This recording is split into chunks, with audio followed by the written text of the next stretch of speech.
A paz do Senhor, queridos. É gratificante falar com os irmãos, amados irmãos, sobre um assunto tão importante, que é a respeito do livre-arbítrio e da predestinação incondicional. Eu acho interessante quando eles vêm passar para nós a ideia de que o livre-arbítrio só existia antes do pecado. E quando a gente começa a analisar o texto um pouco mais a fundo, a gente vai entender que mesmo antes do pecado, Deus estabelece uma condição ao ser humano. Ele vai dizer que você pode comer de todas as árvores do jardim, menos a árvore do meio do jardim, do conhecimento do bem e do mal. E isso nos faz lembrar de que se ele tinha um livre-arbítrio antes do pecado, e até mesmo realmente ele tinha, era um livre-arbítrio que dava uma condição.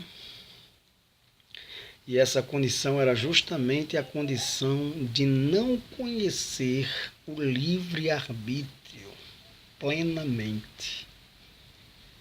Porque ele tinha até um livre-arbítrio, mas ele tinha um livre-arbítrio parcial e não era um livre-arbítrio total. Pelo motivo de que Deus estabeleceu limites. E a gente vai começar a entender, porque alguns vão passar para nós a ideia de que antes do pecado havia um livre-arbítrio total e depois do pecado o homem perdeu esse livre-arbítrio, pelo motivo de que, com base naquilo que Paulo vai dizer, que mesmo que eu não queira fazer o mal, ou seja, pecar, quando eu quero fazer o bem, eu já tenho feito o mal. Sim, entendo completamente. Mas negar também que esse livre-arbítrio deixou de existir é inadmissível. Pelo fato de que, apesar de quando ele conheceu o livre-arbítrio no sentido total, que é quando ele come da árvore do conhecimento do bem e do mal, e passa a ter o livre-arbítrio no sentido de poder decidir entre fazer o bem ou fazer o mal, porque até mesmo antes disso ele só conhecia o bem. Como é que pode alguém que só conhece o bem desejar fazer o mal? Se ele nem conhecia o que era o mal, ele só conhecia o que era o bem.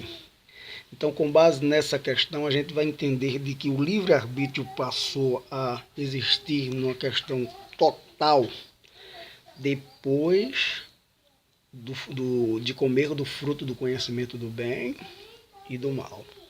Então fica aí essa palavra de reflexão para nós e que Deus abençoe a todos em Cristo Jesus.